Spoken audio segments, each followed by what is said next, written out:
Hello and welcome to Spoilers, this first introduction to the play Gammer Gurton's Needle. Following are some introductory notes and a plain text recording of the dialogue, a plain text being just our first edit for our full cast audio recording.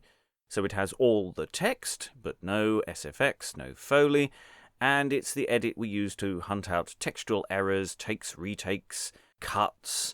It's not mixed, it's not fixed, it's not perfect, and we may change the take for the final thing. If you want to just enjoy our production, stop listening now and wait a week or two for the release. Or if you're listening in the future, look for the episodes future up the podcast list. Seriously, this is an exercise that some listeners won't enjoy. If it ain't for you, move on. If you're still listening, let's enter Spoilerland. So, Gammer Gurton's Needle, or to give it the full title page treatment, a right pithy, pleasant and merry comedy entitled Gammer Gurton's Needle, played on stage not long ago in Christ's College in Cambridge, made by Mr. S, Master of Art. That was as printed in 1575, but there's evidence for its existence as a play called Dickon the Bedlam in around 1562-63.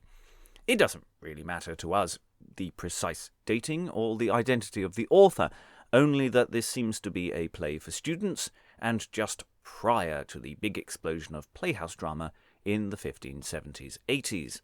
These spoiler episodes are more about how the play functions. The hard history side of things may be explored elsewhere. So, the prologue! Haha! What's the most important thing to note about the prologue?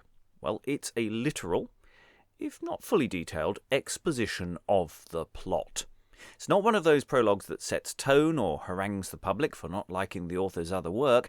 It just tells you what is going to happen.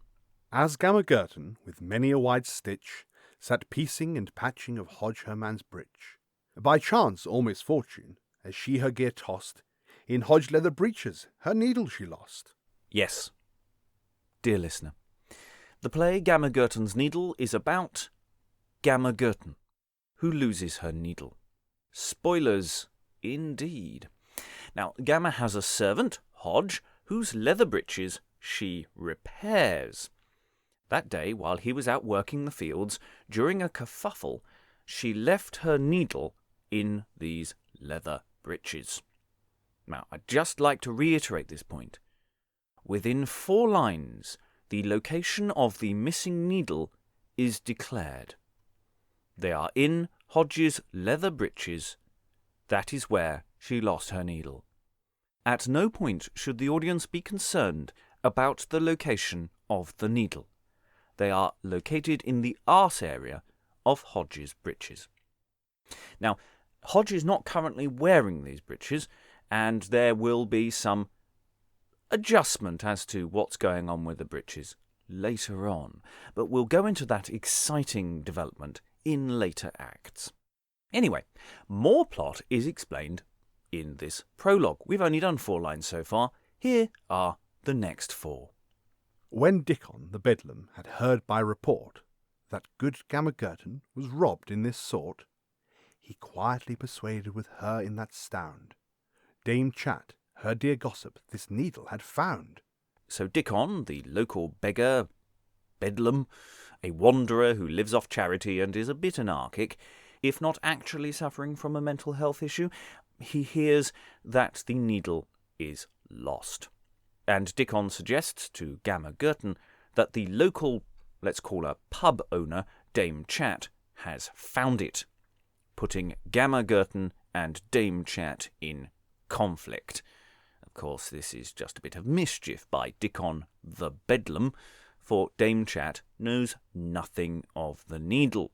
Yet knew she no more of this matter, alas, than knoweth Tom our clerk what the priest saith at Mass. We must assume that Tom is either a generic useless person or a specific person the audience might know locally. But you get the gist. Yet knew she no more of this matter, alas, than knoweth Tom our clerk what the priest saith at Mass. Dame Chat knows as little of what's going on with the needle as this not very bright person does when listening to the priest at Mass. Well, what happens next? They send for someone who does know what's going on, a master doctor, Dr. Rat. Hereof there ensued so fearful a fray.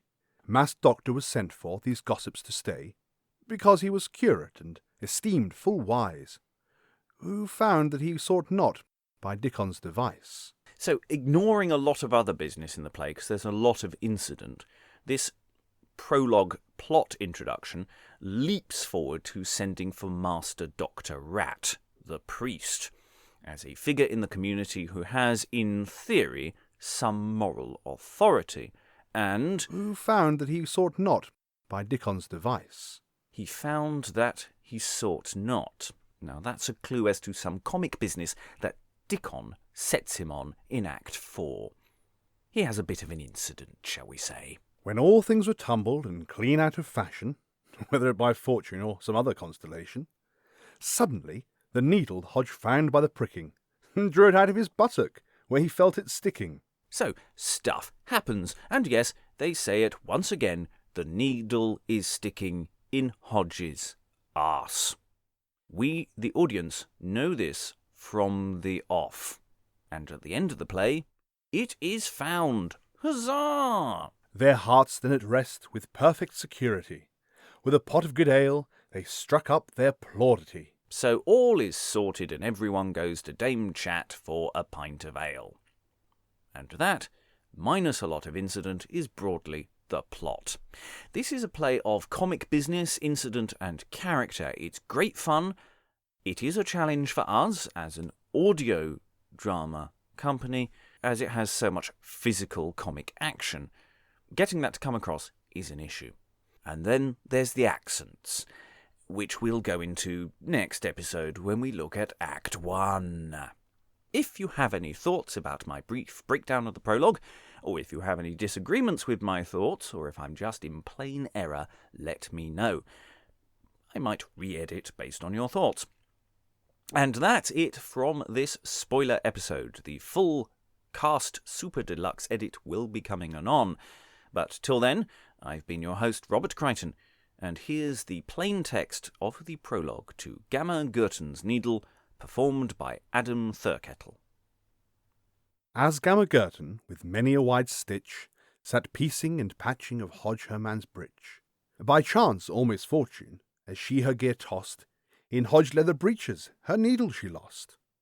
When Dickon the Bedlam had heard by report that good Gammer Gurton was robbed in this sort, he quietly persuaded with her in that stound Dame Chat, her dear gossip, this needle had found. Yet knew she no more of this matter, alas, than knoweth Tom our clerk what the priest saith at Mass. Hereof there ensued so fearful a fray. Mass doctor was sent for these gossips to stay, because he was curate and esteemed full wise, who found that he sought not by Dickon's device. When all things were tumbled and clean out of fashion, whether by fortune or some other constellation, suddenly the needle Hodge found by the pricking, and drew it out of his buttock, where he felt it sticking.